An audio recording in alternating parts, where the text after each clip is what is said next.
ददरौआ धाम की भूमि पर आप सभी श्रोता भाई बहन, कथा के मुख्य यजमान श्री अखिलेश जी तिवारी इटावा उत्तर प्रदेश से हैं, जिन पर भगवान शिव की कृपा, संत गुरु की कृपा और ददरौआ श्री बालाजी सरकार की कृपा हुई।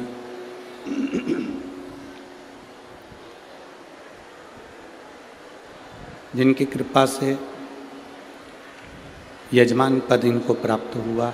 एक बार यजमान के लिए जोरदार ताली बजाकर स्वागत, वंदन, अभिनंदन।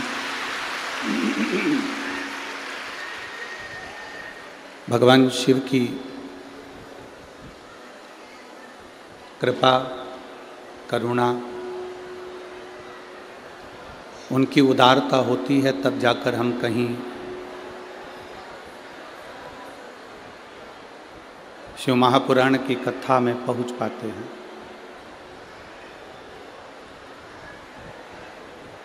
बाबा देव अधिदेव महादेव की कृपा बिना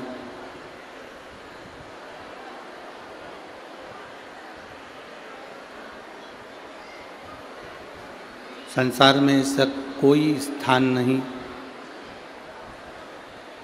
जहाँ पर शिव शंकर की कृपा न हो।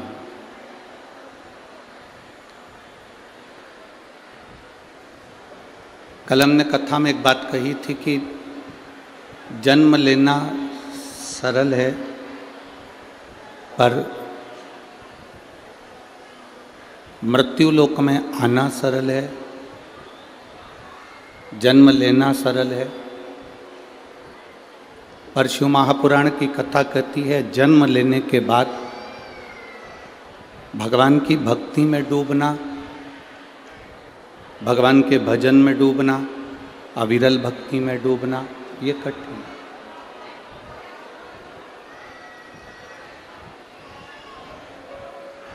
आप सब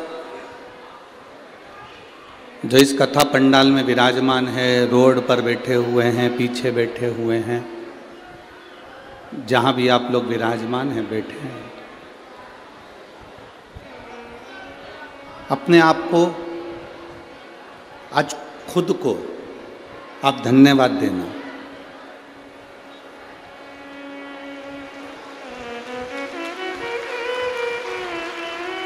आज अपने आप को आप धन्यवाद दो कि हमने अपने मनुष्य के जन्म को सार्थक कर लिया, जो ददरौआ धाम की भूमि पर शिव महापुराण की कथा श्रवण कर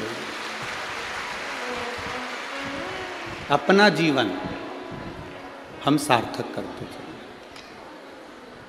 शंभु शरणे पड़ी मांगू घड़ी रे, दुख काटो दया करी दर्शन।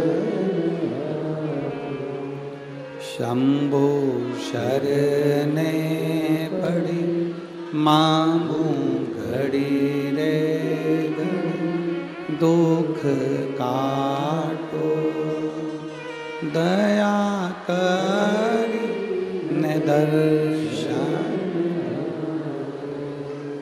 आज हम आप अपने जीवन की सार्थकता को सिद्ध कर रहे हैं।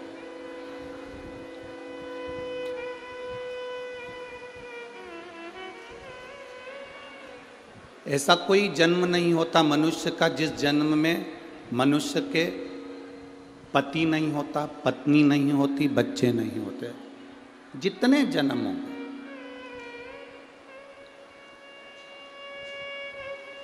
आप पशु भी बन गए तो भी आपकी पत्नी होगी, आपके बच्चे होंगे।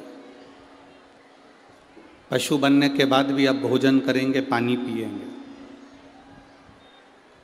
आप श्वान बन गए, कुत्ता बन गए तो भी आपकी पत्नी होगी, पति होगा, बच्चे होंगे, भोजन करोगे, पानी पियोगे, घर होगा, सब कुछ होगा। चिड़िया बन गए तोता बन गए तो भी आपकी पत्नी होगी, आपके बच्चे होंगे, आपका घर होगा, परिवार होगा। माथे का जुआ बन गए तो भी आपकी पत्नी होगी, आपके बच्चे होंगे, आपका परिवार होगा। खाओगे भी, पियोगे भी और रहोगे। संसार में 84 लाख योनि, जो आखिरी की योनि है मनुष्य की, 83,99,999 योनियां काटने के बाद ये 84 लाखवें नंबर की जो योनि मिली है, ये मनुष्य की देह है। 83,99,999 योनि काटने के बाद ये योनि मिली है, ये मानव की देह मिली। जितनी योनियां 83,99,999 जितनी योनि हमको मिली, सारी योनि में हमारी पत्नी भी रही, हमारे बच्चे भी रहे, हमारा परिवार भी रहा, घर भी रहा, हमने खाया भी, पानी भी पिया, घूमे भी, फिरे भी, सब करा। पर 83,99,999 योनि में हमने खाया पिया, पत्नी बच्चे सब रहे, पर 83,99,999 योनि में हम भगवान का भजन नहीं कर पाए, शिव पुराण नहीं सुन पाए, ये केवल 84 लाख में नंबर की योनि में सुन पाए। ये हमारी जो मनुष्य की देह है, जो ये मानव का शरीर है, इस योनि में हम सुन पाए। मेरी जीजियों, मेरी भिंड की जीजियों और मेरे जीजाओं, बहुत दूर दूर से आप लोग आए हो। कोई 40 किलोमीटर से, कोई 50 किलोमीटर से, कोई 100 किलोमीटर से, कोई 150 किलोमीटर से, बहुत दूर दूर से आप लोग यहाँ पहुँचे हो। आप लोगों से केवल इतना सा कहना चाहूँगा, 200-500 रुपये खर्च कर कर आप कथा के पंडाल तक पहुँचे हो, तो आपसे केवल निवेदन इतना है, मान रहे हैं कि जगह नहीं है कहीं पर भी, रोडों पर भी लोग फुल बैठे हुए हैं, और यहाँ से आधा किलोमीटर तक इधर, आधा किलोमीटर तक इधर तक लोग रोडों पर, रोड के किनारे, पेड़ों की छाँव में, दुकानों में बैठे हुए हैं। हम मान रहे हैं ये सब चीज़ें, आप लोग LED पर, TV पर सब देख रहे होंगे। और हमारा निवेदन है, जहाँ तक आवाज़ जा रही है, कहीं पर भी बैठकर आप शिव महापुराण की कथा को श्रवण करिए, बाबा से झोली पसार कर प्रणाम कर कर विनती करिए। बाबा सर्वस्व है, ये मत सोचना कि बाबा यहीं देगा। बाबा जहाँ तुम कथा सुन लोगे बैठकर, बाबा मेरा वहाँ आकर भंडार भर देगा। तुम जहाँ मौका मिले,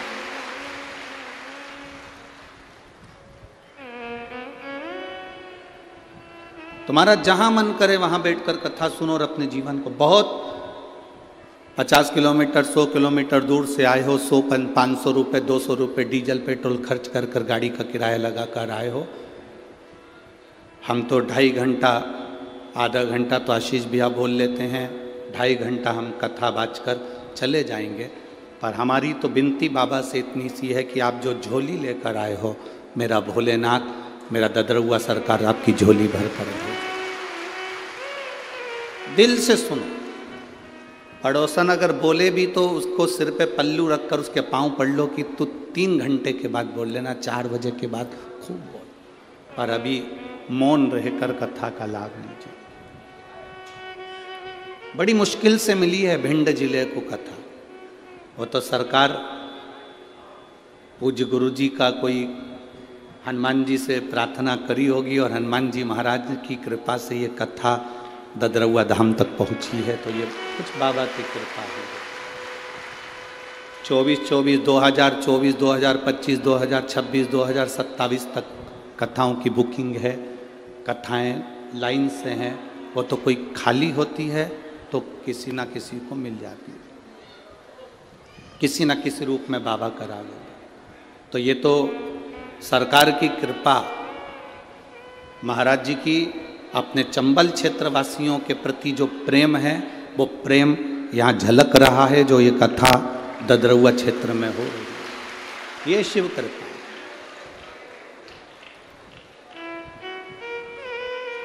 भगवान की अविरल भक्ति, भगवान शिव की अविरल भक्ति सहजता से नहीं मिलती।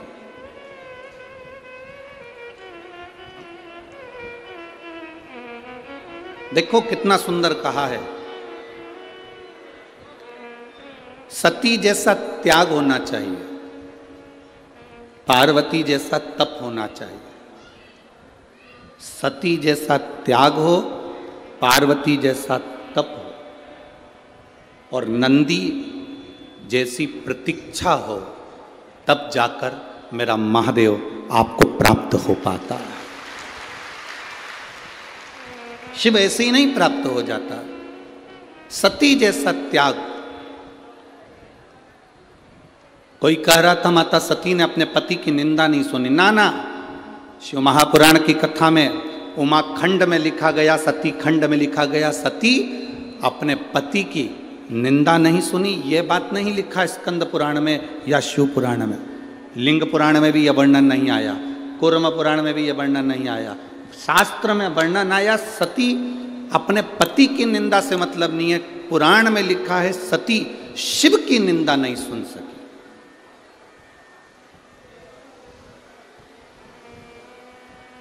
यहां पति शब्द नहीं लिखा। आपके पास में अगर गीता प्रेस गोरखपुर की शिव महापुराण की पोथी हो तो उसको पढ़ना। उसमें लिखा, ये नहीं लिखा कि सती अपने पति की निंदा नहीं सुन सकी। ये कहीं नहीं लिखा। उसमें लिखा कि सती शिव की निंदा नहीं सुन सकी। सती भगवान शंकर की निंदा नहीं सुन सकी। और आपसे भी निवेदन है, कहीं शंकर की निंदा हो रही हो, कहीं शंकर का अपमान हो रहा हो, कहीं शिव के लिए अपशब्द कहे जा रहे हो, कहीं शंकर भगवान के लिए आड़ा टेढ़ा बोला जा रहा हो, वहां से उठकर चल दो। वहां हमें नहीं बैठना। रामायण किस किस ने पढ़ी है और रामायण किस किस ने सुनी है और रामायण टीवी पर किस किस ने देखी है? हाथ उठाओ जरा। सबने देखी है, सबने सुनी है, सबने पढ़ी है। धन्यवाद आपको कि आपने रामायण का अध्ययन किया, पढ़ा, स्मरण किया। रामायण में एक लंका में प्रवेश श्री हनुमान जी महाराज करते हैं तो लंकनी से मिलन होता है।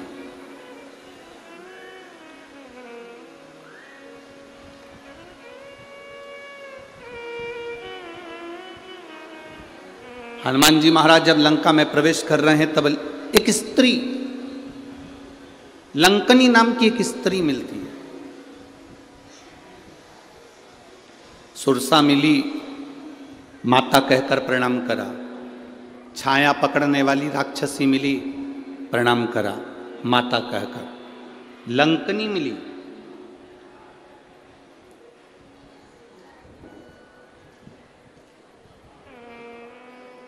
क्या हमारा शास्त्र, क्या हमारा वेद, क्या हमारा पुराण ये कहता है कि स्त्री को मारा जाए या स्त्री को हाथ मारा जाए या थप्पड़ मारा जाए या गाली दी जाए? किसी वेद में, किसी पुराण में, किसी शास्त्र में ऐसा वर्णन नहीं है।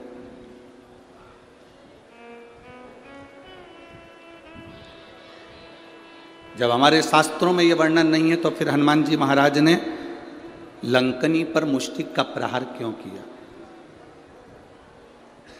जरा विचार करना। बहुत गहन शिव महापुराण की यह शंकर सुमन शिव महापुराण की जो कथा मिली है, ये पूरे विश्व के लिए मिली है। इस पर गहन चिंतन करना चाहिए।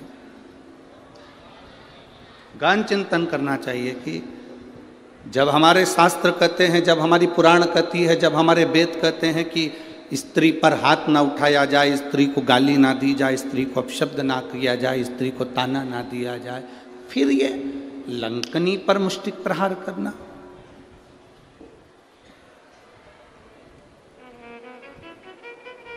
लंकनी पर मुष्टिक प्रहार।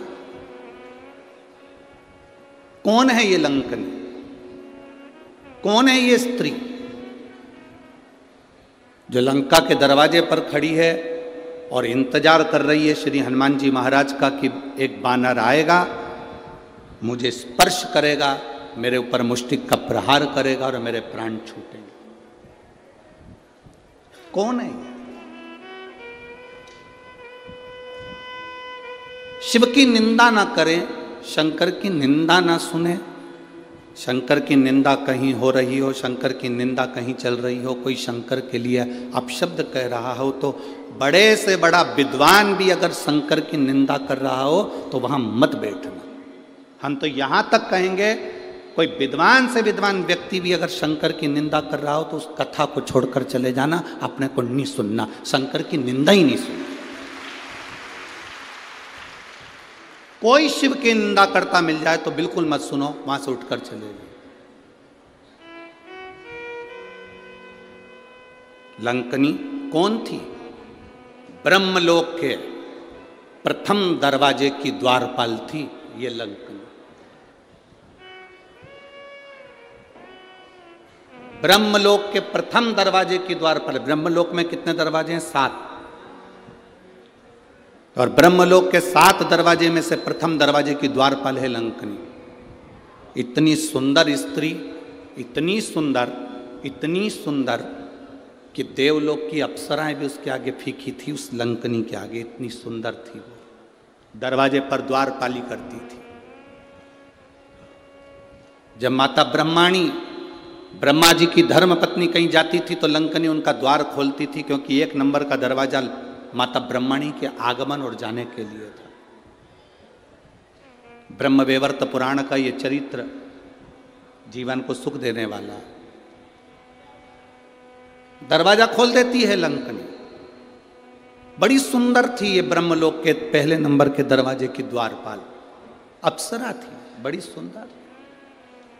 दरवाजा खोलती है, ब्रह्मणी निकल जाती है, दरवाजा बंद कर देती है, फिर आ जाती है। इसका काम था।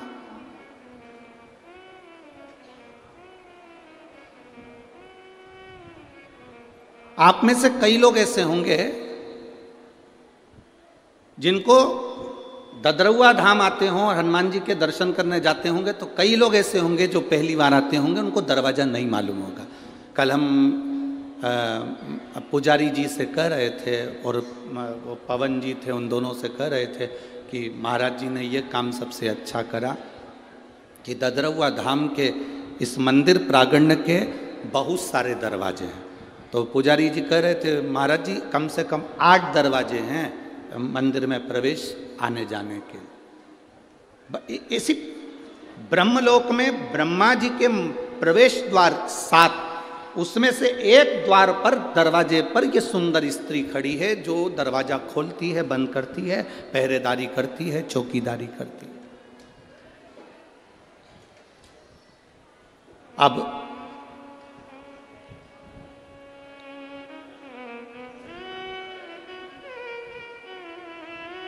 एक बार इंद्र एक दरवाजे से ब्रह्मा जी के पास जा रहे थे, भगवान नारायण ब्रह्मा जी के पास दूसरे दरवाजे से जा रहे थे, गरुण वरुण सारे देवता एक एक दरवाजे से जा रहे थे। एक दरवाजा ऐसा था जो 1 नंबर का दरवाजा था, वो खुला था। ब्रह्मा जी क्या सभा लग रही है, ब्रह्मा जी क्या सभा होने वाली है, ब्रह्मा जी क्या मीटिंग होने वाली है, सब देवता आमंत्रित हो रहे हैं और उसी आमंत्रण में भगवान शिव भी प्रवेश कर रहे हैं।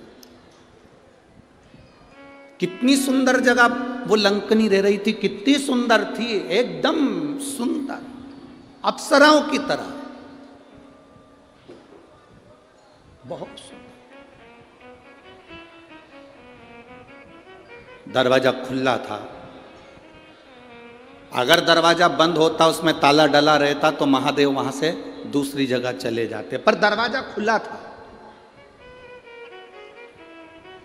अब जैसे ददरुआ धाम सरकार के दर्शन के लिए 8 दरवाजे हैं।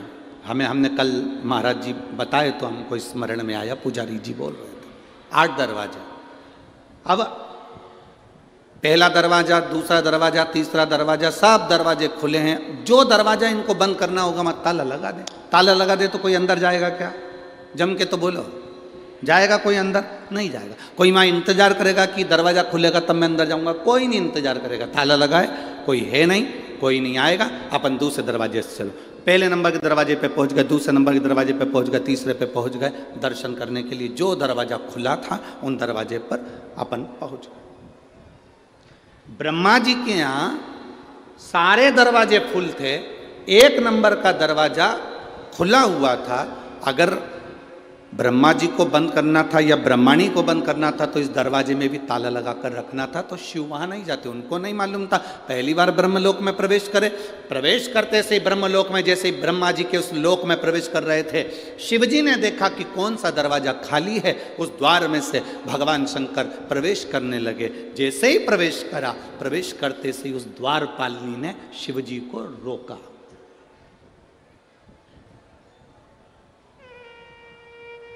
वो दरवाजे पे खड़ी हुई उस लंकनी ने, उस द्वारपालिनी ने, जो सुंदर है, अति रमणीय, अति सुंदर, उसने रोक दिया।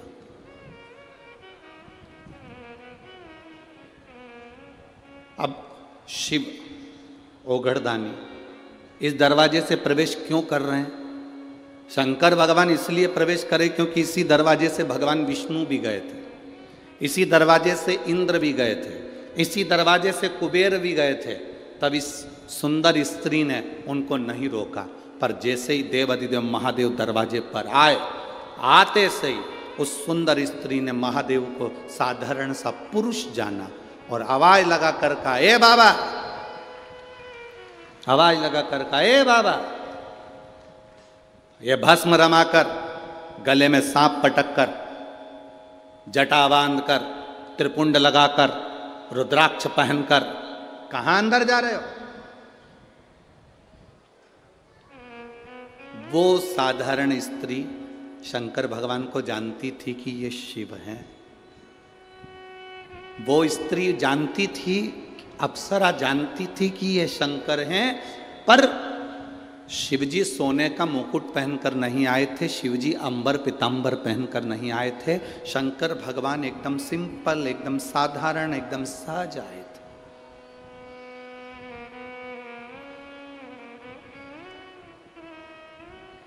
अब यहाँ जितने संत बैठे हैं आप इनका दर्शन कर रहे हो, और भी संत आए उनका कभी दर्शन करिए, और भी संत आए उनका दर्शन करिए। जितने उधर बैठे हैं उन संतों का भी दर्शन करिए, और भी कुंभ के मेले में जाने के बाद में आप कुंभ के मेले में दर्शन करिए संतों का। कोई भस्म चढ़ाया हुआ है, जटाजूट बांधा हुआ है, मृगछाला पहना हुआ है, रुद्राक्ष पहना हुआ है, किसी संत को कभी हल्के में मत लो। हमने कह दिया ये बड़े हैं वो छोटे हैं, ये बड़ा है वो छोटा, ना ना ना ना, ये हमारी दृष्टि है कि हम बड़ा छोटा करते हैं। संत, साधु, गुरु और अग्नि, अग्नि देखिए, आग कभी छोटी नहीं होती। आग घास के पुले पर कपड़े में, कागज में छोटी सी चिंगारी भी पटक दो, पूरा मकान जलाकर राख कर देती है, पूरा मकान। संत, साधु, गुरुजन, ब्राह्मण जन, अग्नि साधारण नहीं होती। छोटी से छोटी अग्नि भी पूरे मकान को जलाने की सामर्थ्यता रखती है। छोटे से छोटा संत भी राम नाम, कृष्ण नाम, शिव नाम में इतना डूबा रहता है कि दुनिया के पाप को जलाने की सामर्थ्यता रखता है। हम उसको ले लेते हैं हल्के में। नहीं, साधारण संत होंगे, हाउ पंडित जी का छोरा होगा, हाउ ऐसा होगा, हाउ वैसा होगा, ना ना ना ना।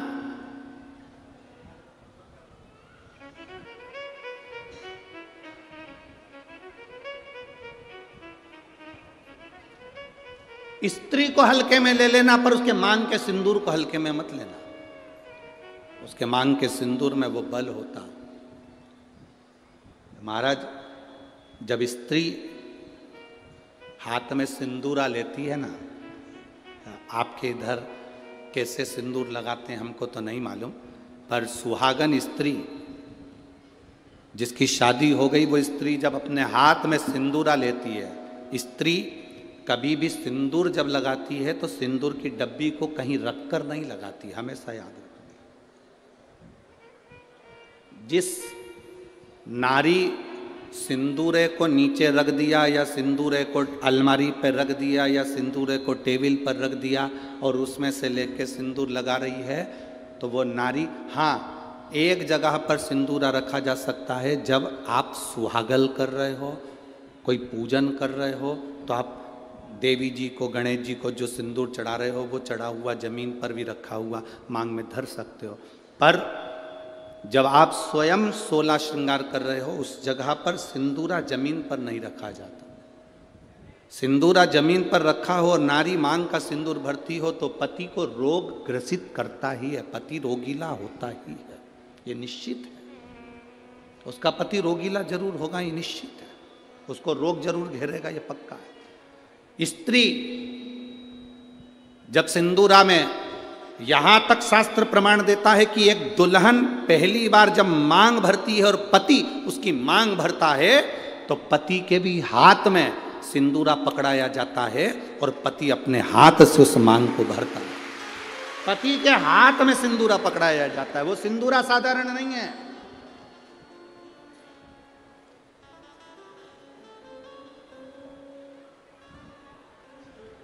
आप में से कोई ऐसी आलसन हो सकती हैं, कोई ना कोई ऐसे आलसी हो सकते हैं कि ड्रॉज खोली, उसमें रखा था, उसी में से निकाल के और भर ली और उसी में रख दिया। ऐसी कहीं कहीं की मिस इंडिया हो सकती है, ऐसी कहीं कहीं की। पर मेरा विश्वास कहता है भिंड जिले की तो नहीं कह सकता कि ऐसी होगी। भिंड जिले की जितनी होंगी हाथ में सिंदूरा लेकर सिर पर मांग भरने वाली ही होगी। सिंदूरा हाथ में लेकर, तो स्त्री को हल्के में ले लो पर उसके सिंदूर को हल्के में नहीं ले सकते। सिंदूर में वो बल होता।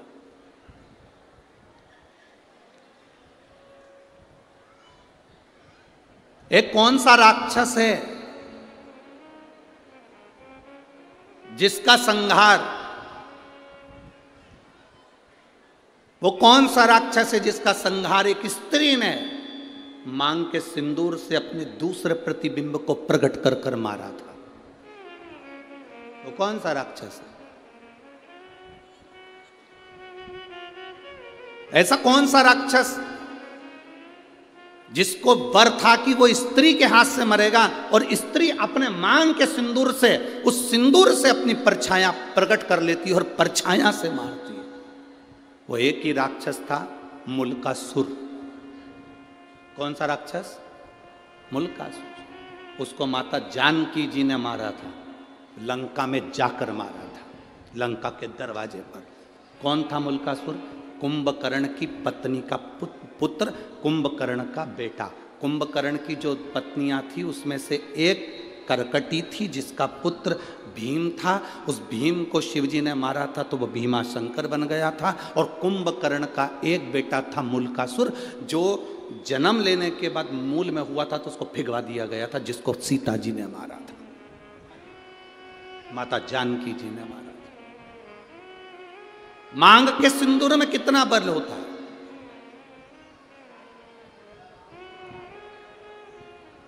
मांग के सिंदूर में कितनी तेजता होती है, कितना बल होता है, ये स्त्री जाने।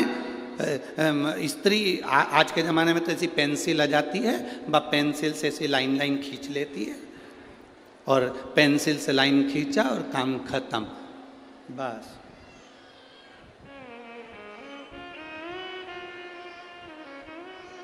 नहीं नहीं भाई,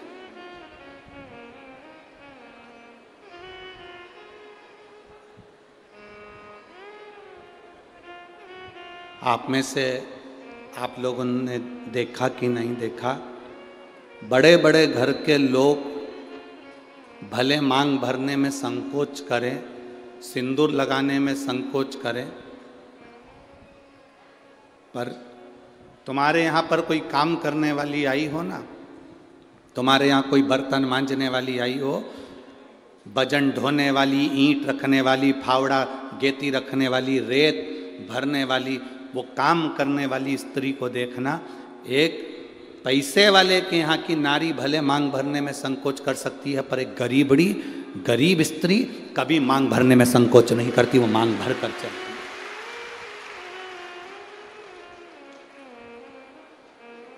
आपके यहाँ कोई बर्तन मांजने वाला आते हो, आपके यहाँ कोई झाड़ू लगाने वाली आती हो, आपके यहाँ कोई पोछा लगाने वाली आती हो, आपके यहाँ तगाड़ी ढोने वाली आती हो, वो स्त्री मांग में सिंदूर भर कर चलती है।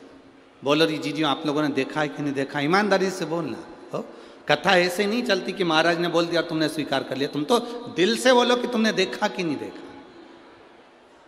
भजन ढोने वाली मांग में सिंदूर भर लेगी और मांग में सिंदूर भरकर भजन ढोलेगी। किसी उस स्त्री से पूछना कि मांग में तो सिंदूर भर लेती है, भले तू कैसी भी दिखे पर तेरी मांग खाली नहीं रहती है, उसका कारण क्या है? तो वो स्त्री कहती है कि मैं कितना भी बोझा ढोलूं, मेरा पति मेरे साथ में भजन ढोने में साथ रहता है। मांग के सिंदूर में वो बल होता है महाराज। वो सिंदूर जो सीता जी अपनी मांग में भर रही, वो सिंदूर आज तक ददरुआ धाम सरकार श्री हनुमान जी महाराज के तन पर तुम्हें लगा हुआ दिखता है। उस सिंदूर में कितना बल होगा, उस सिंदूर में कितना आनंद होगा, वो सिंदूर क्या साधारण होगा?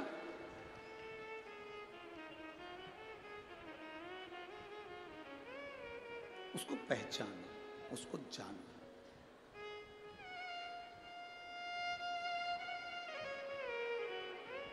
जरा विचार करिएगा, स्मरण में लाइएगा। वो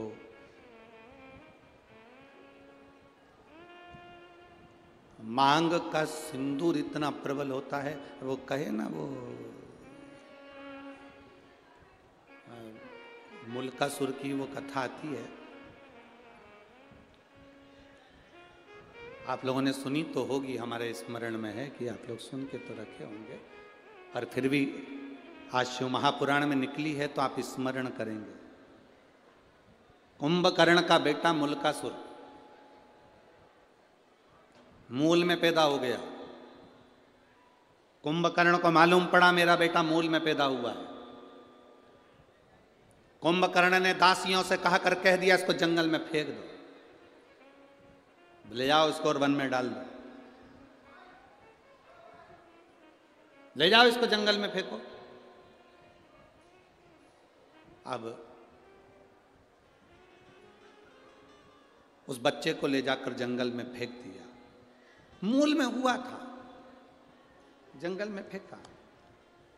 जंगल में फेंका, एक मधुमक्खी ने उस बच्चे को देख लिया। मधुमक्खी ने जब बच्चे को देखा कि कोई बच्चा रो रहा है और बिलख रहा है, इसके घर के लोग उसको यहां पटक कर चले गए। मधुमक्खी ने अपने छत्ते को छेदित कर दिया। मधुमक्खी अपने छत्ते को बनाती है, कभी छत्ते को छेदित नहीं करती कि उसमें से शहद नीचे गिरे। कभी छेदित नहीं करती मधुमक्खी अपने छत्ते को, बनाती है छत्ता पर छेदित नहीं करती। छत्ता बनाएगी पर छेदित ना करेगी, छेदित ना करेगी।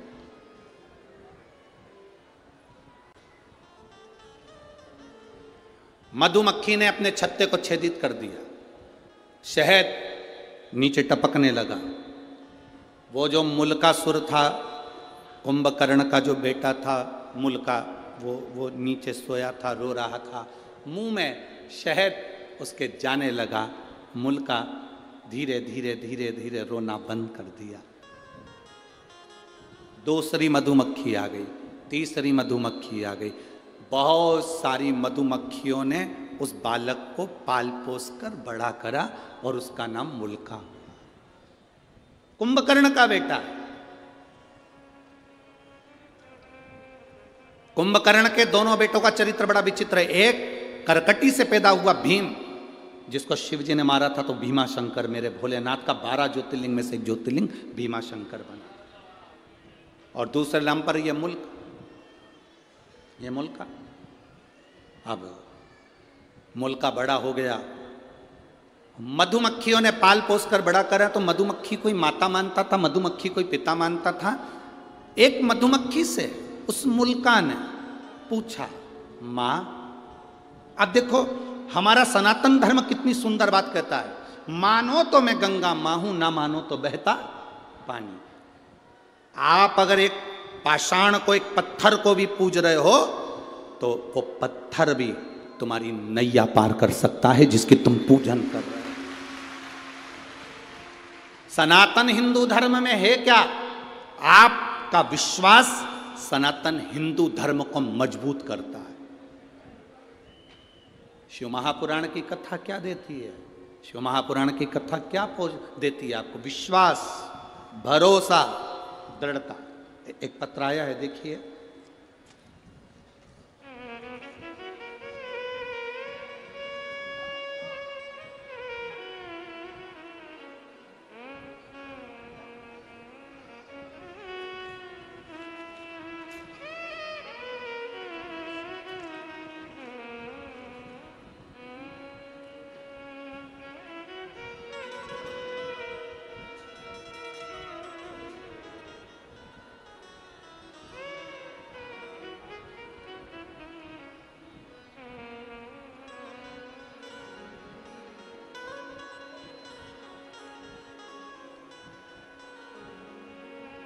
भरोसा देखिएगा। गुरुजी 13 साल से संतान नहीं थी। मैं बाबा का क्या वर्णन करूं गुरुदेव। ये पत्र में हरि सरकार मारुति नंदन महाराज मिश्रा जी के हाथ से भेज रही हूँ। जिनने पत्र भेजा है वह हाथ आप ही लेके आए महाराज जी, एक बार हाथ हिला दीजिए। ये पत्र मैंने महाराज जी के हाथ से भेजा है। मैं दिल्ली से लाइव देख रही हूँ इस कथा को। ददरवा धाम सरकार के चरणों को नमन करती हूँ। गुरुदेव, ये पत्र मैं हनुमान हरि सरकार मारुति नंदन महाराज जी मिश्रा जी के माध्यम से भेज रही हूँ। गुरुदेव, 13 साल से मेरे यहाँ बच्चे नहीं थे। मैं बाबा का क्या वर्णन करूँ। मेरे पति दिल्ली पुलिस में एसआई के पद पर तैनात हैं। मेरा नाम वीर सिंह यादव है, मेरी पत्नी का नाम मंजू यादव है। मैं जिला भिंड के थाना मो तहसील गोहद ग्राम धमूरी, जो ददरवा धाम से मात्र 2 किलोमीटर की दूरी पर स्थित है, वहाँ का रहने वाला। मेरे यहाँ संतान नहीं थी। मैं बाबा को क्या वर्णन करूं गुरुदेव। सब जगह गए, कोई सुख ना मिला। तब शिवजी पर 1 लोटा जल चढ़ाना प्रारंभ करा। तब मेरी पत्नी ने मुझसे कहा, तो मैंने मेरी पत्नी से कहा, क्या शंकर जी पे जल चढ़ाने से औलाद हो जाती है, संतान हो जाती है? अगर ऐसा होता तो पूरा विज्ञान फेल हो जाता, पूरा साइंस फेल हो जाता। फिर भी गुरुजी, मेरी पत्नी मुझे रोज पानी का लोटा हाथ में पकड़ाती, मैं शिव जी को चढ़ाता। डॉक्टरों ने तो 13 साल से जांच करी और हर बार यही कहा कि तुम्हारे यहाँ कभी संतान नहीं होगी। मेरी पत्नी और मैं शिव जी को जल चढ़ाकर वहीं बैठकर पी लेते। आपने कहा था नंदी के पास बैठकर शंकर का दर्शन करा करो और शिव जी से जो कहोगे नंदी सुनेगा और वो देगा। सफ़ेद आंकड़े की जड़ का प्रयोग करा, शिव जी पे चढ़ा हुआ जल पीना प्रारंभ करा। बाबा की कृपा क्या होती है गुरुदेव। 16 अक्टूबर 2023 के दिन सोमवार को मेरे यहाँ पुत्र रत्न की प्राप्ति हुई है। मैं बाबा को धन्यवाद करता हूँ, प्रणाम करता हूँ। बैठिए महाराज, प्रणाम आपको। शिव कृपा इसी को कहते हैं। केवल एक सनातन हिंदू धर्म ऐसा है, भारत की भूमि पर सनातन धर्म ऐसा है जो पत्थर में भी प्राण देता है। सनातन हिंदू धर्म केवल ऐसा है जो विश्वास को पक्का करता है, भरोसे को दृढ़ करता है और परमात्मा का दर्शन करता है। आप में से कई माताएं ऐसी बैठी हैं जिन्होंने पशुपति व्रत करा होगा और बाबा ने दिया होगा, 1 लोटा जल चढ़ाया होगा, बाबा ने दिया होगा। ददरवा धाम आए होगे तो हनुमान जी ने दिया होगा। संसार में जन्म लिया है तो हमने उस परमात्मा की भक्ति करी और उससे हमें मिला, विश्वास के बल पर।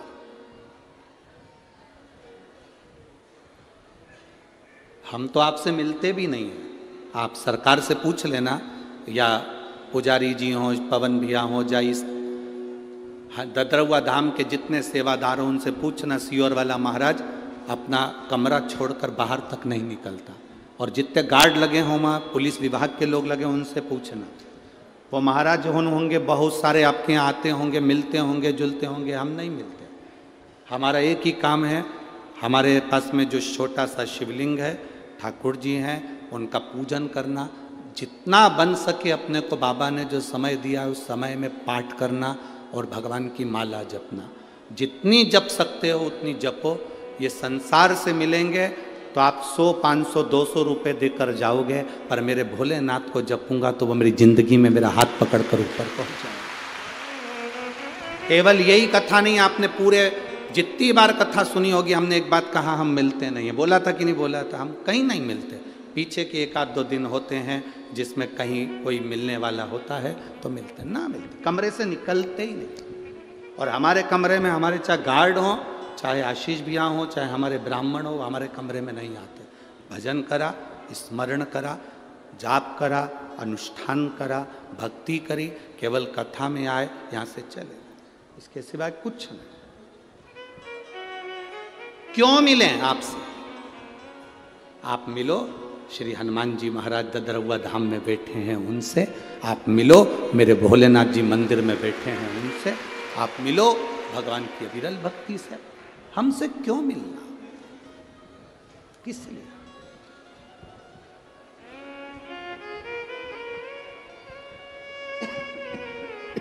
आप उसकी भक्ति करो, आप उसका भजन करो, आप उसका स्मरण करो। जितना जितना भजन का बल बढ़ेगा, जितना जितना भजन का बल बढ़ेगा, आपको कहीं जाने की जरूरत नहीं पड़ेगी। भोलेनाथ ढूंढता ढूंढता टार्च जलाकर तुम्हारे पास पहुंचेगा कि तू भजन कर रहा है। आपको नहीं जाना है कहीं पर, वो आएगा, शिव स्वयं।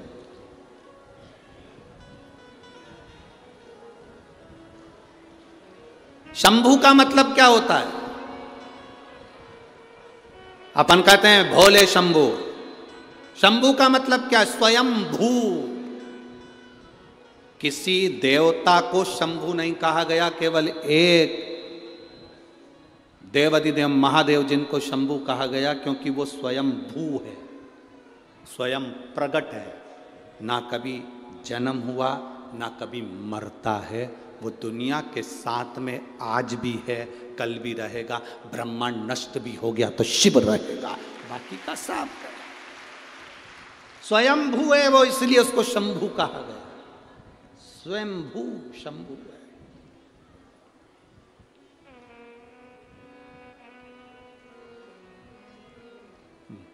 मुल्का को मधुमक्खी ने छेद कर कर, अब आपका विश्वास क्या कह रहा है?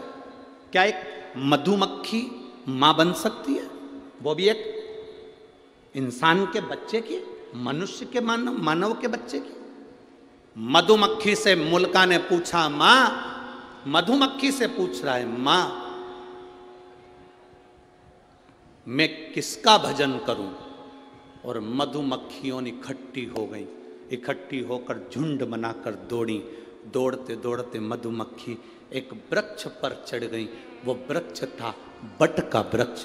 जिस बट के वृक्ष को मुल्का ने देखा तो बट वृक्ष को याद किया मुल्का ने। ये बट वृक्ष ब्रह्मा जी के कटे हुए शीश से प्रकट हुआ है, इसलिए मेरी माँ कह रही है कि इस ब्रह्मा का तू तप कर। मुल्का ने ब्रह्मा जी का तप करना प्रारंभ करा। इतना घोर तप मुल्का ने करा, बट वृक्ष के नीचे बैठ जो तप करना प्रारंभ करा तो ब्रह्मा जी प्रकट हो गए, ब्रह्मदेव सामने। और ब्रह्मा जी प्रकट होकर बोले, बोल मुल्का तुझे क्या चाहिए? मुल्का ने कहा, मैं मरूं ना, मुझे अमर कर दो, मेरे प्राण ना छूटे, मुझे अमर करा जा। भगवान ने कहा, ये तो कभी नहीं हो सकता मुल्का कि तू अमर होगा। अगर मैं अमर नहीं हो सकता तो फिर क्या मांगू? इतने में मुल्का ने कह दिया, बस अगर मैं अमर नहीं हो सकता, मेरे को मरना ही पड़ेगा, तो मुझे वर दो कि मुझे स्त्री मारे।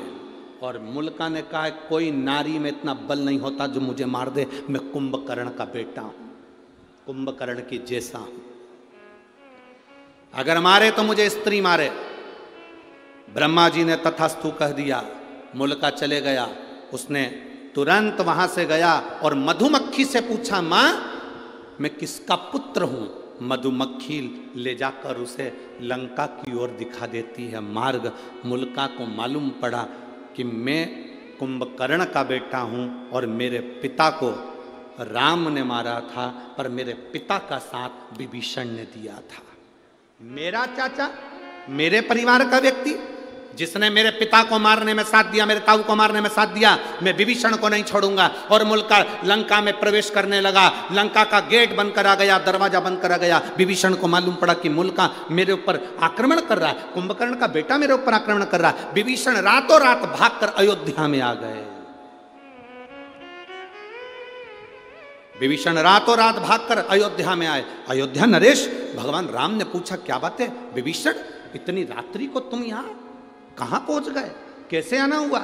प्रभु बहुत जल्दी में आया हूं, कुंभकर्ण का बेटा मुझे मारना चाहता है, लंका में प्रवेश करना चाहता है और कह रहा था पहले विभीषण को मारूंगा क्योंकि उसने मेरे पिता को मरवाने में साथ दिया, फिर राम लक्ष्मण को मारूंगा, हनुमान को मारूंगा।